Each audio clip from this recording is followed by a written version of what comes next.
Hello there, very good Saturday evening to all our viewers and welcome to the weekend edition of Primetime News. We are coming to you live and direct from the Newsfirst studios here in Colombo. I'm Zola Outschool. Let's start off with a look at our headlines for today. Cuba's revolutionary leader Fidel Castro dies at the age of 90. President says in Gaul that all leftist progressive movements will be united to steer the SLFP towards victory. Committee appointed to look into detainees held at the remand prison without charges being filed against them. ඇත්තම ගත්තොත් ඔවුන්ගේ වරද ගත්තොත් අවුරුදු 7ක් හිර දඬුවම් දීමටවත් නොවන වරදක්. Fisheries Minister makes unannounced visit to the Gaul harbour. Several shortcomings caught red-handed. අපි නියම බලපත්‍රයේ තියෙන එක්කයාට අයිමත් සැරයක් නියම බලපත්‍රයක් ගන්නයි කියලා අමාත්‍යාංශයෙන් අපිට දැන්වීමක් කළා. Fidel Castro, the Cuban revolution leader on the doorstep of the United States and for 5 decades defied US efforts to topple him, died at the age of 90. A towering figure of the second half of the 20th century, Castro struck to his ideology beyond the collapse of Soviet communism and remained widely respected in parts of the world that had struggled against colonial rule. Querido pueblo de Cuba, con profundo dolor comparezco para informar a nuestro pueblo, a los amigos de nuestra América y del mundo, que hoy, 25 de noviembre del 2016, a las 10:29 horas de la noche, falleció el comandante en jefe de la Revolución Cubana, Fidel Castro Ruz. Hasta la victoria, siempre. Fidel Castro had been in poor health since an intestinal ailment nearly killed him in 2006. Cuban officials announced that the funeral for former leader Fidel Castro will be held on December 4th. In advance of the funeral service, memorial days for Castro will take place on November 28th and 29th. During the days of mourning, authorities in the Cuban government say that all activities and public spectacles will cease. Castro left it in his will that he should be cremated, a procedure that will take place later today. Meanwhile, the passing of Cuba's revolutionary leader attracted condolences from across the world. Speaking at an event in Gaul today, President Maithripala Sirisena expressed his condolences over the death of former Cuban leader Fidel Castro. As the president of this country and as a politician who has highly respected and loved him during my political career, I express my regret and condolences over his passing. Along with President Maithripala Sirisena, tributes flooded in from world leaders, which included Indian Prime Minister Narendra Modi, Mexican President Enrique Peña Nieto, Venezuelan President Nicolas Maduro, President of El Salvador, Salvador Sanchez-Cohen, and South African President Jacob Zuma. Pope Francis also expressed his condolences, saying the death of Fidel Castro was sad news and that he was grieving and praying for his repose. A period of official mourning has been declared for 9 days on the island until the 4th of December, when his ashes will be laid to rest in the southeastern city of Santiago. The streets were quiet in Havana, but some residents reacted with sadness to the news. However, hundreds of residents of Miami took to the streets to celebrate the passing of Cuban revolutionary leader Fidel Castro. Pronto deberé cumplir 90 años.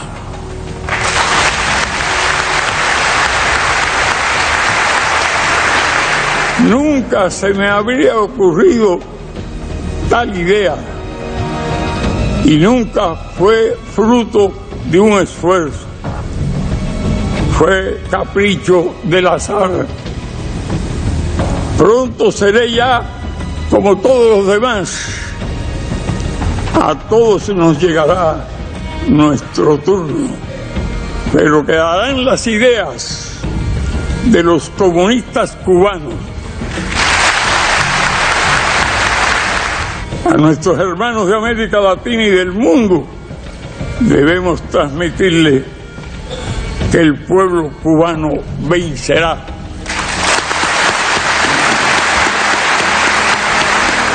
Tal vez sea de las últimas veces que hable en esta sala. Emprenderemos la marcha y perfeccionaremos lo que debemos perfeccionar.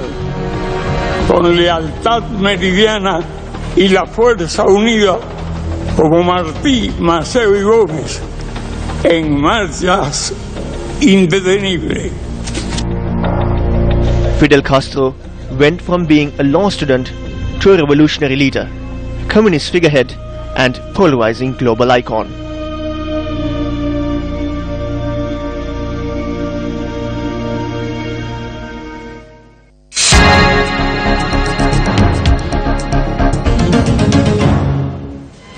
And in news from the President's diary this evening, speaking in Galle today, President Maithripala Sirisena emphasized that he is ready to commit himself to unite all leftist movements to steer the Sri Lanka Freedom Party towards victory. Mahinda Rajapaksa mahatmaya me rate janadipati karuwa 2005. Mahinda Rajapaksa was made president of this country in 2005. I can fearlessly say that there is no one in the Sri Lanka Freedom Party and in the country who committed himself as I did to make Mahinda Rajapaksa victorious. We were able to win the war. Even though we defeated terrorism, we were unable to defeat the ideologies of the LTTE. This caused problems in the country. Countries all around the world pointed fingers at us. As a person who has been involved in politics for a long period of time, I felt the need to clear Mahinda Rajapaksa and the Triforces of the charges of human rights abuse brought against them. I defected from the government and contested the election as the common candidate. 49 days later, the people of this country elected me as their president. Our first responsibility as members of the Sri Lanka Freedom Party must be to strengthen the party. The Sri Lanka Freedom Party was defeated twice last year, the presidential election and the general election. If someone says that I was the cause for the Sri Lanka Freedom Party's defeat at the presidential election, I will not admit it. If that was so, I should be someone with an unlimited amount of power and a universal force. The Sri Lanka Freedom Party lost because the reasons for its defeat had been created in the country. Some question if a government can be established by strengthening the party. Understand clearly that if you are ready, I am ready to make this party victorious. This is the program which is in effect at the moment. තමුන්නාසලා ලෑස්ති නම් මම මේ පක්ෂය ජයග්‍රාහී පක්ෂයක් බවට පත් කරන්න ලෑස්ති කියන එක තමුන්නාසලා පැහැදිලිව තේරුම් ගන්න. ඒ වැඩපිළිවෙලයි මේ ක්‍රියාත්මක කරන්න. ඒ වැඩපිළිවෙලයි ක්‍රියාත්මක කරන්න. Addressing an event held in Colombo today, Dr. Nirmal Ranjit Devasiri commented on the current status of the education sector in the country. රටේ අධ්‍යාපනය මෙහෙයුම් ලබන්නේ ලබන පිරිස් කණ්ඩායම් කීපයක් ඉන්නවා. There are several groups which operate the country's education system: students, parents, past student bodies, political officials and their henchmen. Then there are principals and teachers with various hidden agendas, and a group who have no role whatsoever. They are the educationalists. One of the most attractive proposals which has been made for education at present is the proposal to hand out tablets to students. Whose directive was this? They have no idea on this whatsoever. A discussion on the severity of such things does not arise. යෝජනා කවුද මේ සඳහා උපදේශය දුන්නේ? ඒ පිළිබඳව කිසි Speaking at an event in Colombo yesterday, Minister of Education Akhlaviraj Karyavasam expressed his views on the matter of providing vouchers for school uniforms. You may have seen recently that we issued vouchers in place of school uniforms. Since there was so much swindling taking place, we went ahead with issuing these vouchers regardless of the criticism we attracted. Many liked this. I was bombarded over this matter where even my parents were reminded. But it turns out everyone likes this system now. We have now increased the amounts of funds for this as well. The sum allocated for this in the previous budget was 2.7 billion rupees, and because of this voucher system and because it was broad-based, we spent 2.45 billion rupees out of that.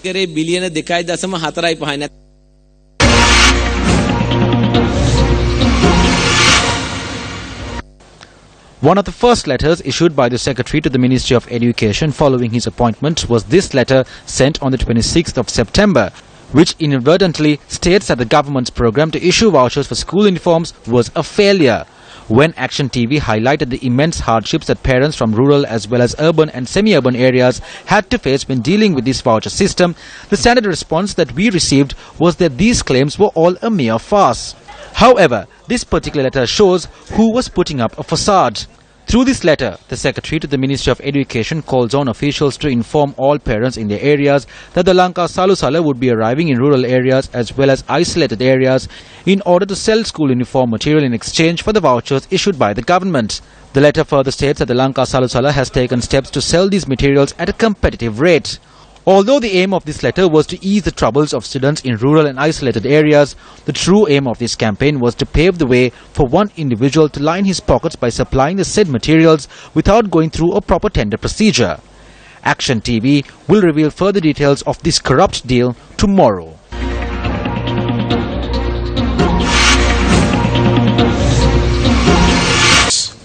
Minister of Wildlife and Sustainable Development Gamini Jaivikrama Perera says that he will take into consideration the public opposition over the proposed establishment of an elephant corridor from the Hakwatunawa Reservoir to the Pallekala Reserve in Kahalla. The public voiced their opposition over the proposed elephant corridor yesterday as well. The Department of Wildlife Conservation commenced construction of an elephant corridor amidst continuous protests from area residents against the decision taken by the department. Residents of Polpitigama arrived at the location where the construction of the elephant corridor is taking place and voiced their opposition. If the road is dug and a fence erected, our children will be helpless. We need our freedom. When we erect a hut with the greatest difficulty, on one hand they say they are building an elephant fence. These innocent people work tirelessly but do not have the luxury of having a good night's sleep. One of these days the entire village will unite and set fire to these bulldozers. The authorities were forced to temporarily suspend construction activities as a result of the public protest.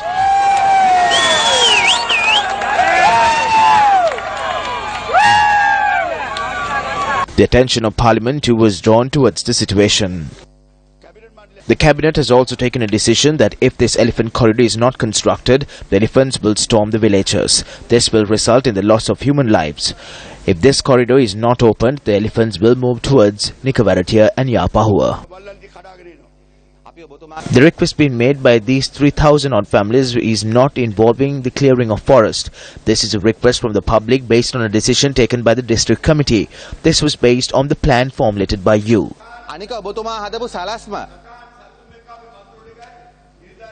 We will meet and discuss this issue. Well, you can't abandon life just because it is difficult. It is only those with a heart who can lend a helping hand to those lives that are difficult. Gammadhi, which was initiated with this concept in mind, provided a community hall to the village of Yaya 3 in Mahabilachia, Anuradhapura. This is the manner in which the people of Kukulkatua, Mahabilachia rejoiced when the newly built community hall, which was a dream for 21 years, was vested in them.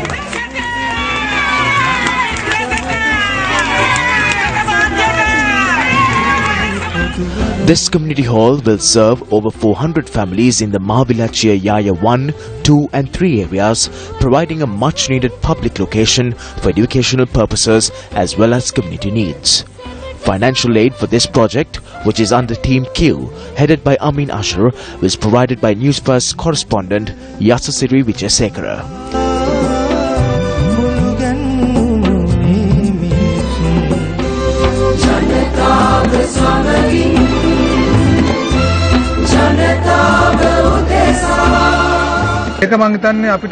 This was a great opportunity for us. This was in a dilapidated state. When I was expecting my child, there was no place to conduct a maternity clinic. This was in a bad state. No one could take their children to a clinic. So we had to run the clinic in a tent set up under a tree. The citizen media networks did all the work with a lot of commitment. When all the villages are developed like this, in no time they will be able to develop the whole country. I don't know how to thank you for the service that you do by going from village to village and city to city.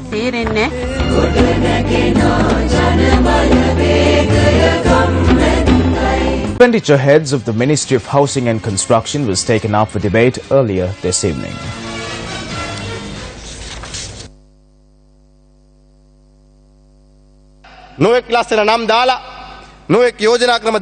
Minister, instead of constructing temporary houses under schemes with nice names, we should work under a proper housing policy.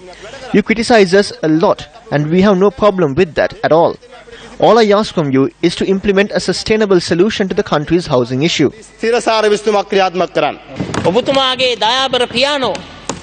Vimal Veeravansa was someone who worked very closely with your father, but your father slashed his funding. I can proudly say that my president, my honourable Prime Minister and my honourable Finance Minister are using the biggest spoon to serve Sajith Premadasa, Indika Bandaranayake and the Ministry of Housing and Construction. They are doing this for the sake of development. In comparison to this year, the budget for next year has increased the funds for my ministry by 33%. This is the reality. I would like to issue another tiny message. I do not want to disturb anyone. Please pay attention. I did not disturb anyone. I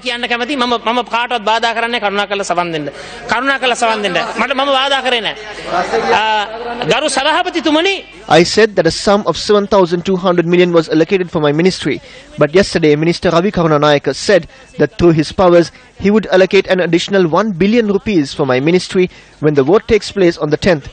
If that happens, it would be 8,700. Well, I did one thing. Please do not get angry for that. There were hundreds of acres of land in the Jewel Palama area for the race course. The land was distributed among the people to build a village in the name of Pandit Amardewa. The race course and the stable was given to the people.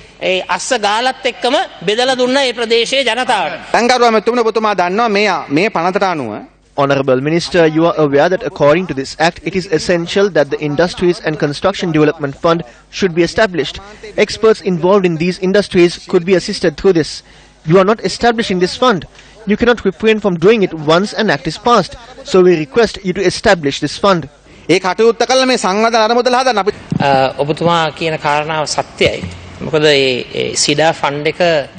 The matter you raise is true, because when we requested for the CEDA fund to be established, the Finance Ministry had arrived at a decision to consolidate all those funds at the Finance Ministry and to provide us funds whenever we need. This is the new system that is in place.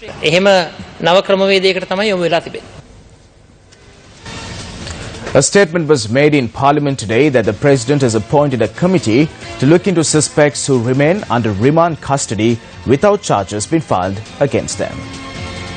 වසරකට වඩා වැඩි කාලයක් remand බන්ධනාගාරයේ 1000. There are over 1,700 suspects who have been detained at the remand prison for over a year. But what happens to keeping them detained at the remand prison for over a year, devoid of the fact whether they are guilty or innocent, is that they receive the punishment of a guilty person. So I would like to know what measures have been taken to prevent such a large number of detainees being held for such a long period. Honourable Member, I totally agree with you, and the Attorney General also had been summoned and he has been also instructed to do so. He is taking all necessary steps now, and there is a certain reduction of cases at the moment. I totally agree with you. This has been not a problem today, it has been a continuous problem in the courts of law for a long period of time. When questioned from the Minister if there are detainees who are being held at the remand prison over the crimes apart from connections with the LTTE for over 7 years, the Minister says yes, there are. Well, that is not fair at all. If you actually consider it, the crimes they committed are not worthy of serving a 7-year jail term.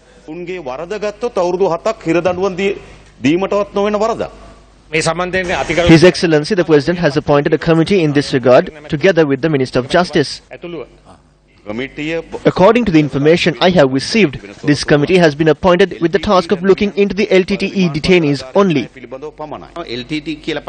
It is not just the LTTE. The decision will be taken based on the nature of the crime and regarding those who have been detained for no reason. A group of former local government representatives of Minuangoda obtained the membership of the Sri Lanka Podujana Perumuna today. This group obtained their membership from former Minister Basil Rajapaksa at the office of former President Mahinda Rajapaksa in Battaramulla.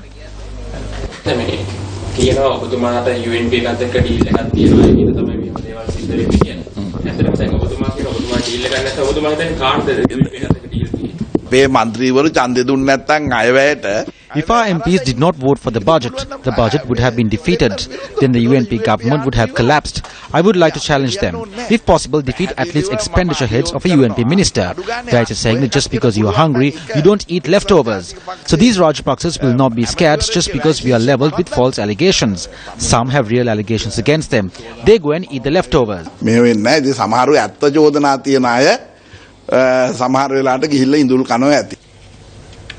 Meanwhile, during an event in Anuradhapura today, Minister P. Harrison issued a challenge to the Sri Lanka Podujana Peramuna. I am not sure if Basil Rajapaksa is a member of this party. As soon as Mahinda Rajapaksa was defeated at the presidential election, he slipped out and left for America without telling anyone. He could be setting up for a new trick.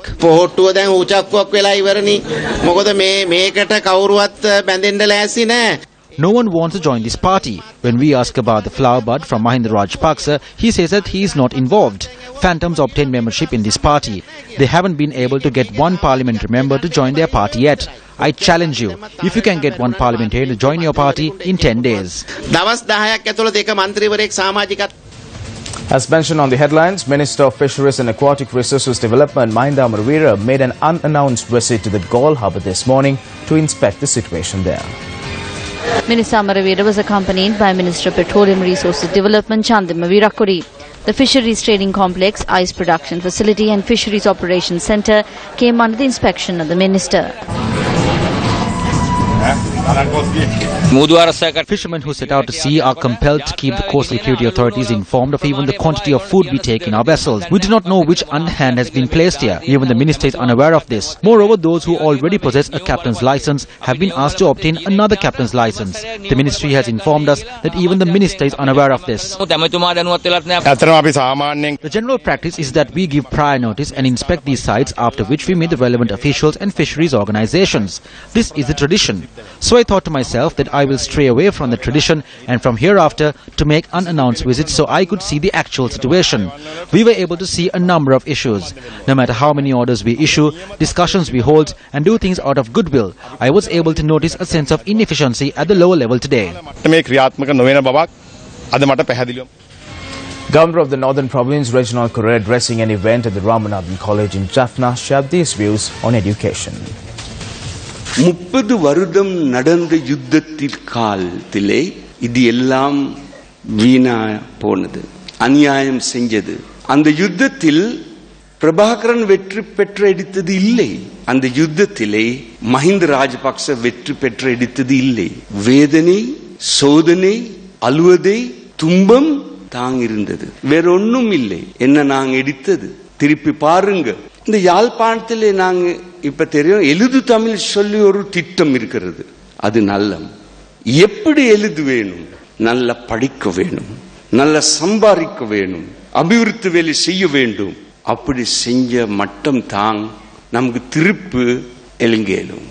ஆனால் யாழ்ப்பாணத்துக்கு மட்டும் இல்லை, இந்த வடமாகாணத்துக்கு எல்லோருக்கும் திரும்பி அந்த பெருமை எடுக்கிறதுக்கு படிக்க வேணும், அபிவிருத்தி வேலை செய்ய வேண்டும். விக்னேஸ்வரர் ஐயாவுக்கு சொல்றது, இந்த மாவட்டத்திலே ஆசிரியர்களுக்கு கௌரவம் செய்யறதுக்கு, நல்ல வேலை செய்ய ஆசிரியர்களுக்கு தங்க பதக்கம் கொடுக்க வேணும் சொல்லி.